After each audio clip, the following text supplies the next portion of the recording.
Cubs is getting a Sword of War and Peace. Sword of War and Peace, yes. I think Ben, in the dark, you probably got Batterskull. In the dark probably it's probably hard to know. Mike Jacob is playing Twin Blade. Ben Weinberg is playing just straight up blue-white Cobblade. Kind of some old favorites in Ben's deck. He's got a Temple Bandit hanging out in there. Mike Jacob, the other interesting thing is he's been on the camera twice already, lost both times. He's looking for some redemption here. Pairings are posted for round number 3. Let's see, looks like he drew an Exarch there. He's got Scalding Tarn he can put down. I see some red cards in his hand. Does he have Splinter Twin? He might just have the combo in his hand. Let's see, is that there? I think he might have the combo. If he has another land, he might just be able to kill Ben Weinberg on his next turn. So yeah, Ben puts Batterskull into play, which is pretty good. But you know what trumps Batterskull? Infinite 1/4 creatures with haste. So a lot of. But won't they just gain 4 life? So I mean, Batterskull Wars have been the topic of the Cobblade Mirror for a while, and now it's all about going over the top. You Splinter Twin it up. Of course, that's not the route that was taken over in Barcelona with Paulo Vitor Dama da Rosa winning with blue-white Cobblade. Ben Weinberg equipped Sword of Feast of Famine to his Batterskull, and he's about to get Deceiver Exarched. So the Batterskull is holding a sword. It's going to punch through, but not if Michael Jacob has anything to say about it. I'll play this Deceiver Exarch and twiddle down your Germ token. Thank you very much.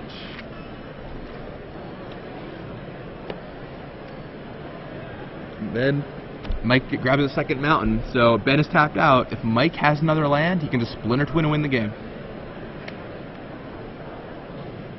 Alright, let's see if he finds it. Mike is looking for a redemption. Draws land, and that's a land, I'm pretty sure. Yep, he found the land, and he has a Splinter Twin. And Ben packs him in. Or he's making sure Mike has the land in his deck. I was wondering if Ben was going to make him do that. That's the first time we've seen Mike Jacob smile in any feature match all weekend. That is a good omen for his matchup, I think. I mean, I think one of the clear distinctions between him and a robot is that he can go to that smile space. But if you have a robotic-style device, a smartphone, then you can get some really awesome stuff from Star City Games. Yeah, if your smartphone happens to be, say, an iPhone. An iPhone in particular. Someday soon, an Android. Yeah, you can download the SCG mobile app. It's only $5. You get a ton of functionality for that price. You get a timer for matches, which is huge. You get how much time is left in the round. Huge deal. You get to keep track of your life totals. You get like match history, who took points when and where. You can take notes on it. You can roll a dice on it. You can also, if you're not in a game, you can just look at all the Star City Games currently non-premium articles, although I'm sure premium functionality will be added eventually. And you can favorite those articles. It gives you a really nice way to read them on your phone without having to navigate to Star City Games' website. More functionality is being added every single day. Well, okay, that's a bit of an exaggeration. More functionality will be added over time. But you guys will want to check it out, download it. It's only going to get better from here. As soon as I get an iPhone or it comes out on Android, I'll be downloading it too. I've heard nothing but good things about it, so check that out. All kinds of really cool stuff happening over there. That's really Evan Irwin's project, and SCG Mobile, I think, has a lot of potential. There's nothing really like it out there currently. You can look for cards. Like, there's no way to look up cards, you know, without going to Gather's website. So having Star City Games card search at your fingertips in an app is incredibly useful. So, looking at Michael Jacobs' sideboard, my feeling is that he's going to bring in the Divine Offering, he's going to bring in a Crush, he probably will bring in a Mortar Pod, and a Consecrated Sphinx. What do you think, looking at his sideboard? Let's see. We have, I think Combust comes in, Divine Offering. Why do you bring in Combust? So you can kill Stoneforge Mystic on turn 2?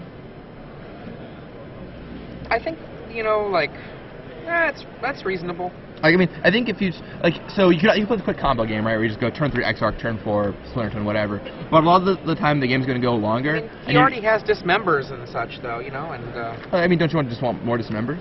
That's fair. That's fair. I mean, I guess Dismember kills Germ tokens, but it also gets this notable Combust gets around Sword of Feast and Famine where Dismember doesn't, which is nice too. That's fair. That's fair. And it also just has one combust, so like you're not gonna have a bunch of them stranded in your hand or whatever. You know. Mental Misstep I don't think will come in. Crush will come in for sure. Mortar Pod I don't think so. Inferno Titan maybe. Consecrated Sphinx probably. See, I like the Mortar Pod in this matchup. Like, Mortar Pod was a card you'd bring in the Callblade Mirror before, and you'd do it because you'd be able to keep them from being able to do tempo-based plays with swords. I don't know, that was a big debate actually, whether to bring a Mortar Pod or not, and eventually it ended on the side of you don't bring a Mortar Pod in the mirror. Okay. I supported it in for a while, and I started to not like it, and at the same time, like, there's a huge debate between a lot of renowned pros about it, and eventually I think they all settled on don't bring Mortar Pod in the mirror match, or if you have it, take it out in the mirror match. Okay, that's good to know. And so I don't think Michael Jacob will bring it in here unless he thinks it gives him some kind of specific utility.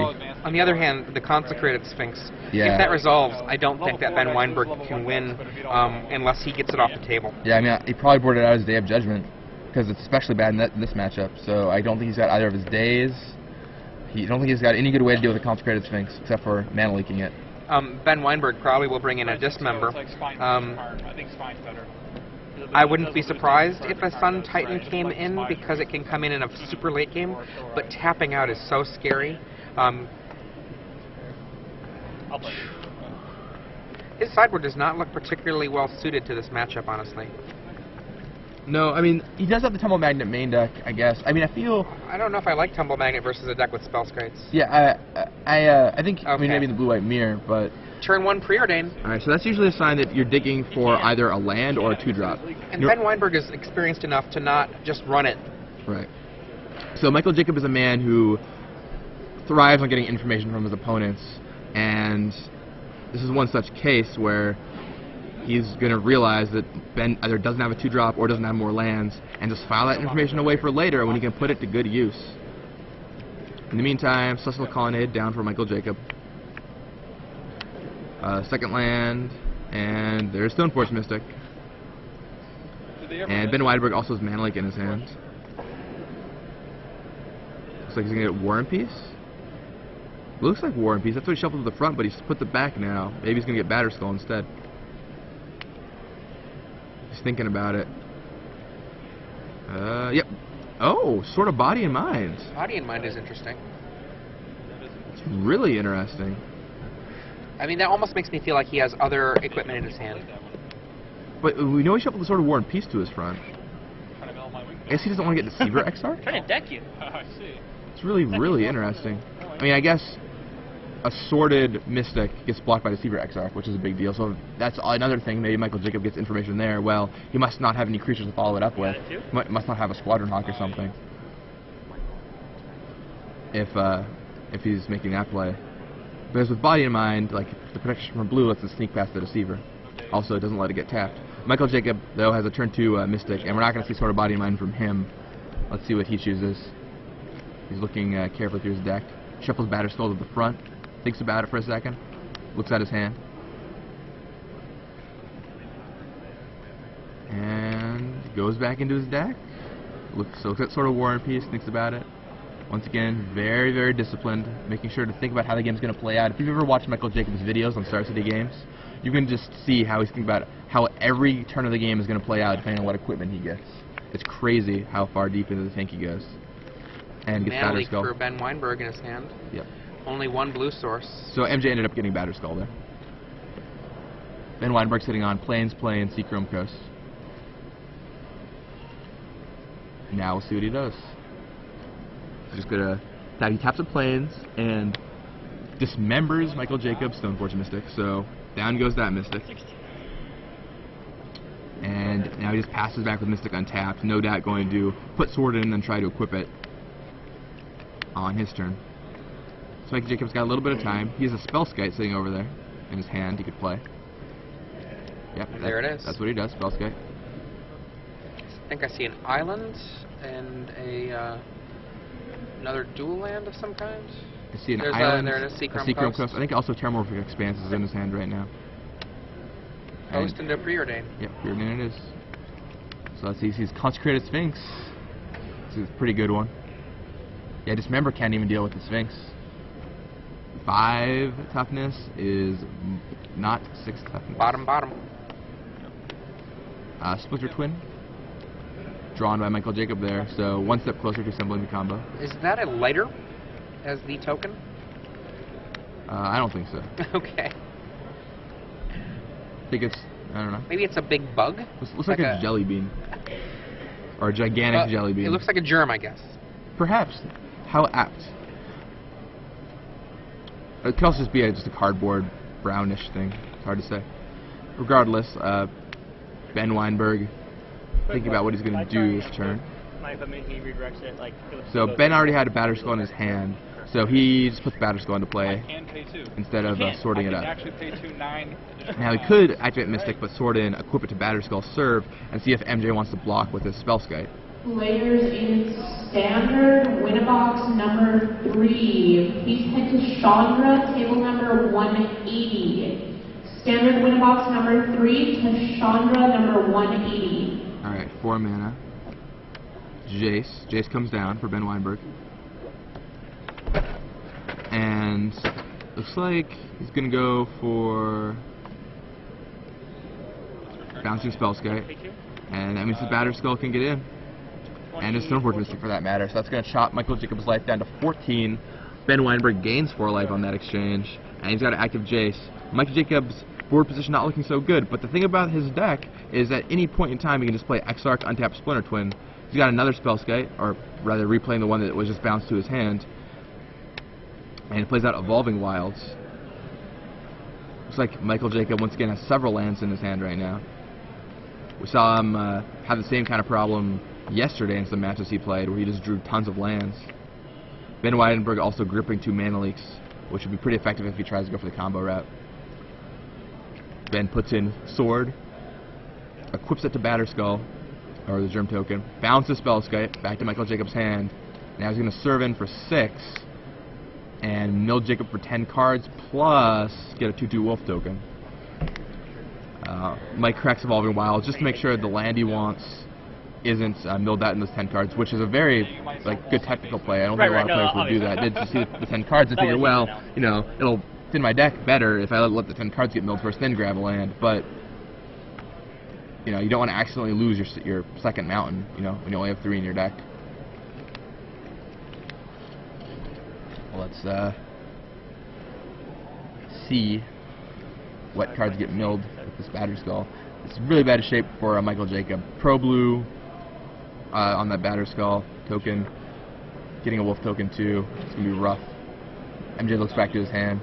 And he just concedes it. Doesn't want to give Ben Weinberg any information. I was actually just about to ask if maybe he should concede. And if he has no shot, he doesn't give Ben any information. And they're right into game 3. So Michael Jacobs is going to be on the play this time. That should make quite a difference. It seems like obviously you can get your Stoneforges off first, but when you're trying to combo them, it also just lets you play the tempo game where you can have the potential to go turn 3 Exarch, turn 4 combo piece, or even turn 3 Exarch, turn 5 or 6 combo piece, and you're not on the back foot against a turn 3 Batterskull. So we'll see what these players opt to do this game. As far as sideboarding goes for these players, we already talked about what Michael Jacob might be doing. If we look at Ben Weinberg, is there an EMT looks in like the house, please? Anyone in EMT or doctor? Please clear the aisle. Please step away from the person in trouble. Players, please step away. Looks like this member will be coming in for Ben Weinberg, or already came in. Sun Titan already came in. Sword of Body and Mind clearly came in. We saw it that game, as well as Divine Offering. So, looking at what he's got in his main deck he'd want to take out. That was always my issue when I was playing this deck, is you didn't really want to take out that many cards. Because on the draw, you can sometimes cut some mana leaks, especially if your opponent is a conservative, diligent player like Jacob is. But there's just not a lot. You want to keep in all your Hawks. He's got a Jace Belair, and you probably want to keep that. Preordain, you want to keep. Spell Pierce, you want to keep. Actually, notably, Ben has 4 Spell Pierce, 4 mana leaks. That's a lot of counter magic. So I think he might be shaving some mana leaks here. You want to keep your Mystics and your Jaces, obviously. Temple Magnet, I imagine it's in his deck for this matchup in particular. Although maybe you could probably cut it actually, because you're not going to Stoneforge you as often as you're going to Temple Magnet you. But let's see. Day of Judgment coming out, so those two will come out, along with likely Temple Magnet. So 2, 3, maybe some mana leaks. That's what's gonna make room for all this. He brought in the sword. I'm sure he brought in Sun Titan Divine Offering, Dismember 2. So about 4, 5 cards. For those of you who heard the commotion in the background on the announcements, there's a minor medical situation happening that's being taken care of.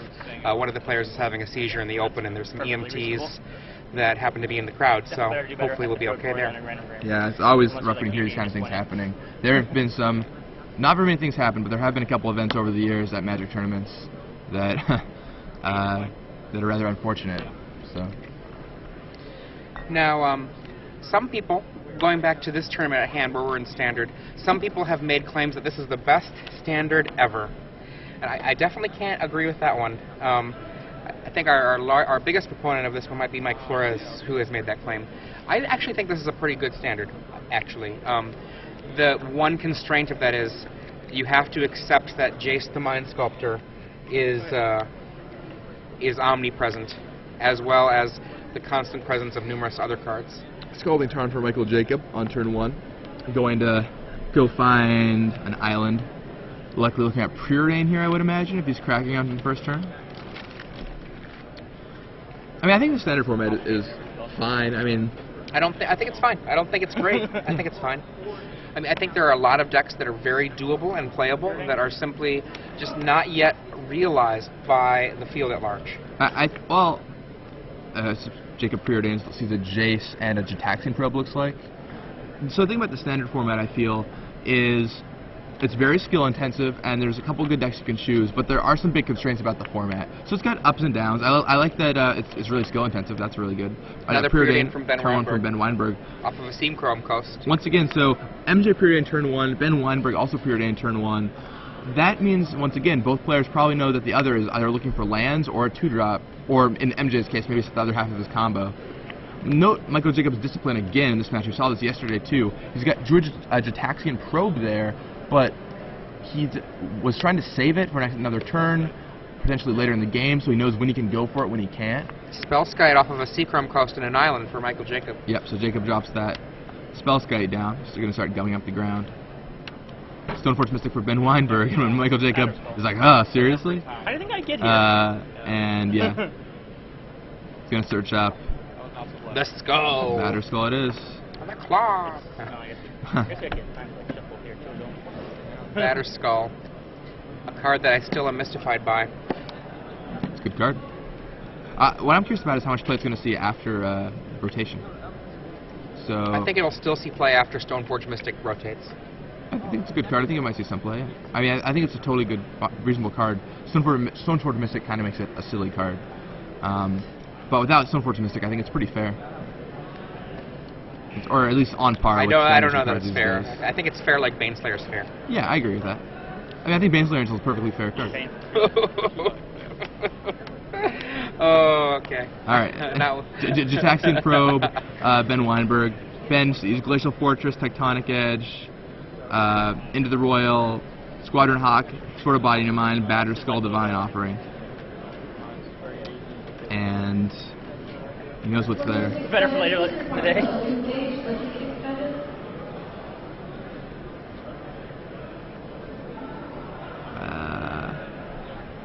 So he's writing everything down. He's going to get a card off that Jataxian Probe. So he knows Ben doesn't really have a way to interact with a combo if he's able to assemble it. But mainly I think Mike's sticking for a land here. Or no, he has lands. So yeah, Mike's just wanting to see what he has, see if the coast was clear. Dismembers Stoneforge Mystic. He knows that's the right play to make based on what's in Ben's hand. And let's see, now Ben can play Squadron Hawk. We know he's got that one. He just flopped his hand down. Yep, there's Squadron Hawk. And that's a pretty full hand. So in an information like this, where your opponent has so many cards in their hand, being able to see their entire hand actually just gives you a ton of information.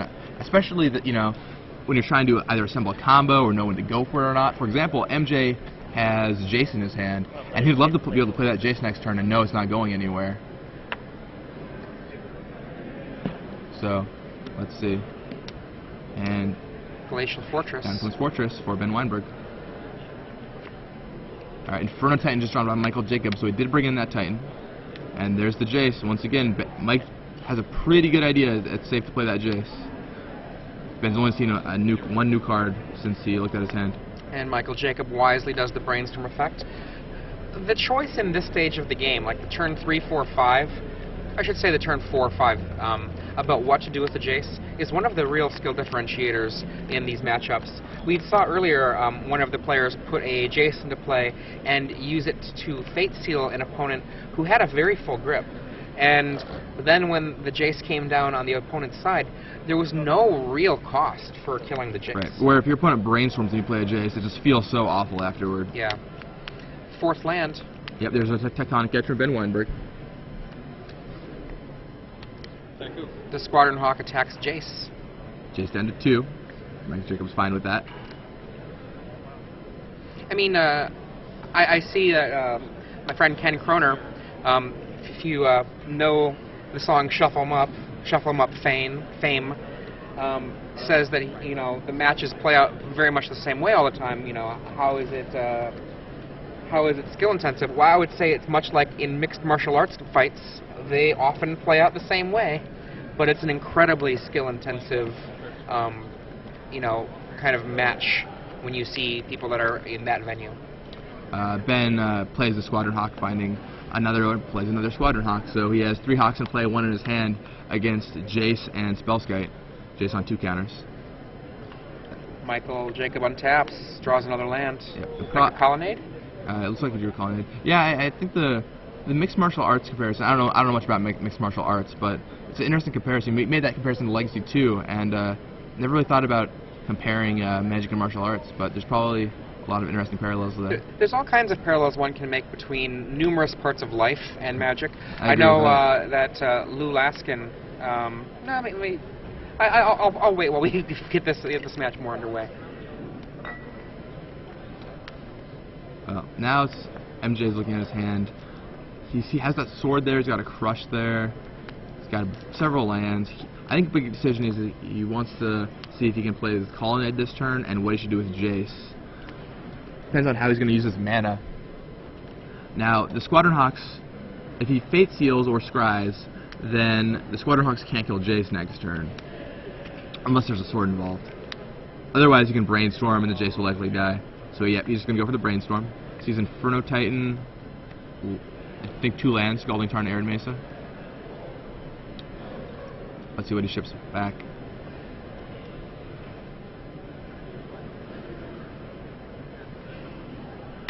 Looks like he set Colonnade down, so he might be sending that one backwards.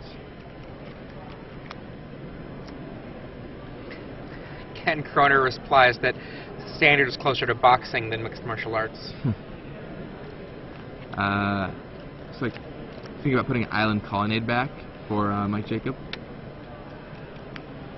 One of the things I like about Brainstorm, I'm not as fond about the recurring Brainstorm that you get on Jace, but one of the things I like about Brainstorm is that every Brainstorm is a real skill activity.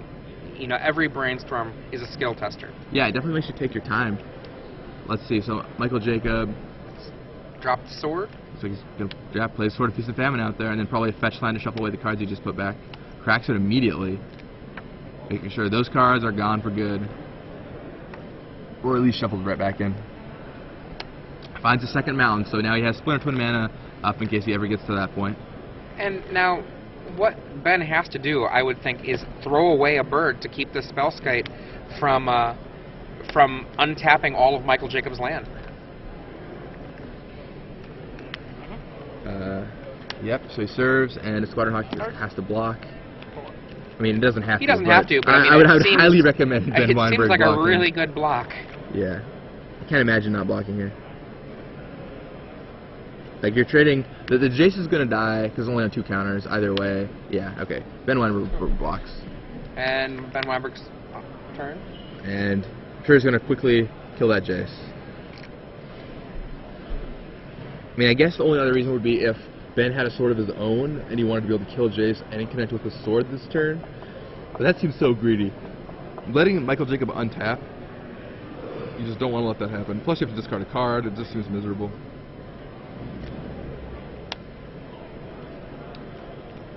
Let's see. Now Ben's in the tank. Michael Jacob took a while in the tank on his turn, now Ben has to carefully play. And that shows you how far into the tank you can go in this matchup. I mean, there's a lot of decisions you have to make, and a lot of them are very relevant, especially with Jace brainstorming, when you attack, where you attack, what you block with, when to block. I mean, I've played a lot of Cobblade, and I don't draw Sunforged Mystic that often on turn 2, and I've lost once in the mirror between a Grand Prix, regionals, and a couple other tournaments. So, Divine Offering's away that Spellskite. So knowing how to play tight is really good. Just like how I feel if I played against, Michael Jacob playing Cobblade, I would probably lose because he's just so good. So a Divine Offering on the Spellskite. Ben Weinberg gains 2 life and gets rid of the tricky 0/4 New Phyrexia creature. Inferno Titan just hanging out. Yeah, so now I don't think Ben has a Mana Leak. I see a bunch of Into the Royals, but I do not see a Mana Leak. I think you just drop it. Just put it down there. Yep, 1/1/1. Dead caw. Yeah, and that is quite the blowout. Oh my. Yeah, Inferno Titan, so, I mean, Ben Weinberg is forced to end the Royal at back, but certainly not something he really wants to do either, but he can Tectonic Edge. Yep, he's got MJ another down the Tectonic land. Edge in his hand, I believe. Yeah, so he can double edge Jacob, get rid of his 2 Seachrome Coasts. He might only want a single edge, because then, even after he lays that land, he'll still have 5 for the Batterskull in his hand. Yeah, but then MJ can just untap, play a land. Oh, that's a good point, yeah. Inferno Titan That's again. totally reasonable. There we go, double. Yeah, I think you have to double tech edge, otherwise you're just going to fight Inferno Titan the next turn, too. Obviously, Ben Weinberg wants to have 5 lands, but he would much rather have 4 lands than Michael Jacob not have an Inferno Titan. So, Michael Jacob drew a Scalding Tarn there, also has a Preordain, which can dig him a little deeper. He's sitting on a Crush, too, which could become very relevant. Deceiver Exarch on the top of his deck, along with a card I couldn't quite see. Completes the, because he already has the Splinter Twin, right? I don't think he does. I think he's got Inferno Titan Crusher, the 2 red cards in his hand. Gotcha. He's got a card all the way to his left in his hand. I'm not sure what it is. I don't think it's Splinter Twin, though. Okay. It could be. I thought he had one earlier. Maybe he shuffled it away with Jace. Deceiver Exarch. Okay, Exarch. Untap him out. And play Scalding Tarn. There we go. Okay, that's an interesting tell for Michael Jacob. He untapped the mountain there. I guess maybe it's not really a tell. I feel like if you play the Scalding Tarn first, it's just less of a tell. Probably doesn't tell that much. Just shows you want Crush active, I guess. But I mean, I think you definitely main phase the Exarch there, just so it's down on the table. I mean, the thing that's really also important is that sword is in play, and that sword represents a big threat. Now, Ben Weinberg has Into the Royal ×2, I believe, in his hand, but if Michael Jacob doesn't want to go for the combo, he can just keep putting down the sword and being like, well, I'm going to try to knock your hand again. Yeah, I mean, that's why I think getting the Exarch down is really important. I think main phasing is definitely correct. It's just a matter of what you untap. Different sword in return. Sword of Body and Mind? Yep, Sword of Body and Mind. And Ben doesn't have the 5th land to equip the sword. And Michael Jacob also has access to the Crush, too. Do you do it now? Well, the thing is, if you do it now, you can probably play Inferno Titan next turn if you draw a land. Yep, he just crushes it now. We'll see if Ben Spell Pierces him. But 2 cards, Inferno Titan and 21 and 11. And Mystery card. We'll see what Ben does. I'm sure Ben is really worried he doesn't want to get Splinter Twinned out of this game. So if he has Spell Pierce, he might just not cast it. I'm at 11. I dismembered earlier. Mike Jacob's hand, Ben knows Mike Jacob's hand is 1 Inferno Titan. The other card could easily be a Splinter Twin. That's why it's specially ready, see? And he knows Mike just left both cards on top with Preordain, which is a lot of information. It means that he wanted both of those, and he's likely to have a combination if there ever was a time to have one. Okay, 17 minutes. I would not want to be sitting in Ben Weinberg's shoes right now. Does Ben have the Spell Pierce? He's at least trying to represent it. So he does have the spell. He has pierce. it. Okay. So Crush doesn't work. And now this Sword of Feast and Famine is going to hit. Yeah, the Feast of Famine is going to hit this turn. And he can actually cast Inferno Titan and then... Oh, no, I'm sorry, He my has bad. to He doesn't equip. have it equipped yet. He has to equip and then put down the Inferno Titan. I was super excited for a second because I'm like, the Inferno Titan's coming down. Oh my god, then he untaps. Backwards. Let's back it up and do it the right way. It's okay, I think we'll still take it that way. Yeah. The thing is, the Crush on the sword, I don't know if I'd have fought over that if I was Ben. Just because if you play the Inferno Titan, like, you know he's going to play Inferno Titan this turn, and he's going to kill your Squadron Hawk anyway. So, and maybe eventually that sword does something, but in the short term you might need that Spell Pierce just to make sure you can protect something you want to play, like protect a Jace. What is going away? We're discarding... Or something. I don't know. It's gonna untap the line. Or assuming you don't. Yeah. Not voting. So what are you discarding, Ben? It's not into Turok though, it doesn't have to be a random. Yeah, it's not a He random. puts his cards down, I'm You expecting a can deck to be choose. rolled, I'm like, Alright, he discards that a Jace Balerin? That's what it looked like to me. Looked like it. And there's Inferno Titan. God, look at that position. 16? Now if Ben left in his Day of Judgment, which could have a blowout right here, but he doesn't. Yeah, I guess like Spell Piercing, the Crush on the sort of Body and Mind, I think it's close. It just depends what Ben's plan is right now in his head. Like, what is he trying to do? If he left in Day, for example, it's a totally different story than if he didn't. Getting the guy eventually is probably important, but and right now that Inferno Titan in the short term is just such a huge issue.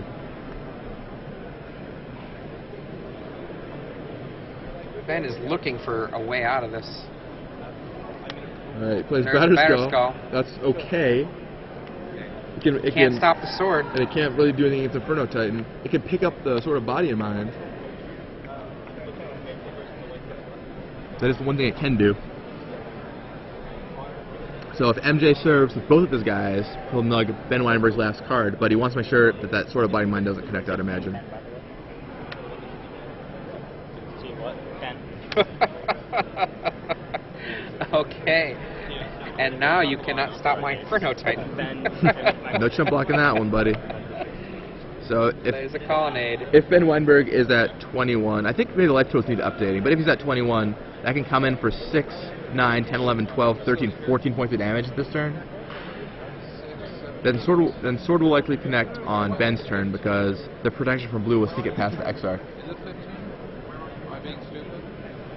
Let's see what MJ does. Access to 14 damage is not anything to sneeze at. Yeah, I mean 14 plus math doesn't kill the That's what wolf I got. token that would be blocking next turn. Right. That's what I got too as well. Let's see what he does. And crash. Incoming Inferno Titan.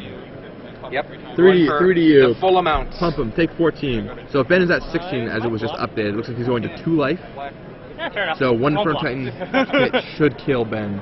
And he's a Celestial Colonnade in play, so even a Day of Judgment doesn't get him out of it. You're, Right. you're correct. I cannot block. Yeah, it. merely attacking with that Inferno Titan is enough next turn. This is looking pretty bad Well, for Ben actually, Weinberg. he gets to attack with the Batterskull, right? And go back up to 6. Right. And Well, what's Mike's last card? Is it just the land?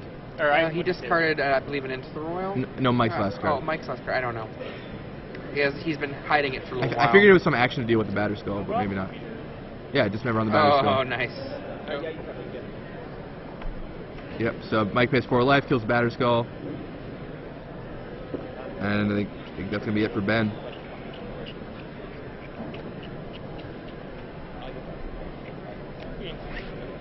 Yep, and Ben packs him in. That is it. Wow.